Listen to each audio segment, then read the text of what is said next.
Donc maintenant, on va s'intéresser à la charge électrique d'un atome. Alors dans un atome, je rappelle, il y a des électrons qui tournent autour d'un noyau qui est lui-même composé de protons, les boules rouges, et de neutrons, ici les boules bleues.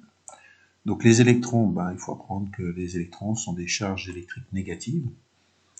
Et dans le noyau, il y a des protons, c'est facile, les protons sont positifs, et les neutrons, ils sont neutres. Donc ça, il faut apprendre ça par cœur, ces trois choses. Du coup, si on sait que les protons sont positifs et que des neutrons sont neutres, et bien alors un noyau est forcément positif. En plus, dans un atome, il y a autant d'électrons négatifs que de protons positifs. Donc il y a autant de moins, hein. Donc ici les électrons, il y en a 3, et des protons, il y en a 3. Donc 3 moins pour 3 plus, donc du coup, un atome est forcément électriquement neutre. Si un atome est neutre, avec des atomes, je fabrique des molécules, du coup, les molécules, elles, sont aussi neutres. Et du coup, avec plein de molécules, je fabrique de la matière. Et du coup, dans l'état habituel des matériaux, ceux-ci sont neutres.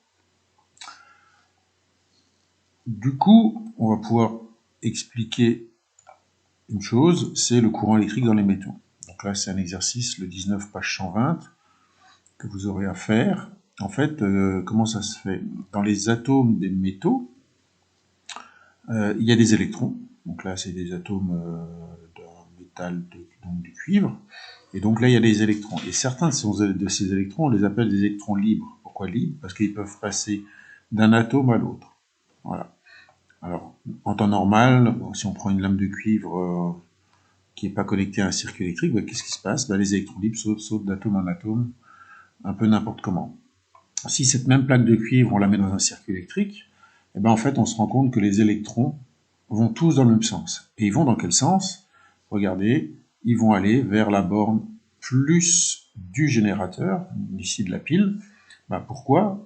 Parce qu'en fait, les électrons, ils sont négatifs, et quelque chose de négatif a toujours tendance à se faire attirer par le positif. Du coup, en fait, c'est ça le courant électrique dans un métal, c'est un déplacement des électrons libres de la borne moins vers la borne plus du générateur.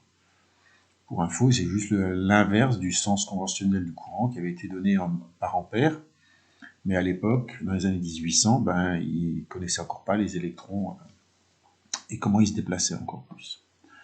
Du coup, on va pouvoir terminer l'exemple du cuivre. Souvenez-vous, on avait vu que le cuivre, donc il est 63,29. Le 29, le numéro atomique va me donner le nombre de protons. Donc il y a 29 protons dans le noyau.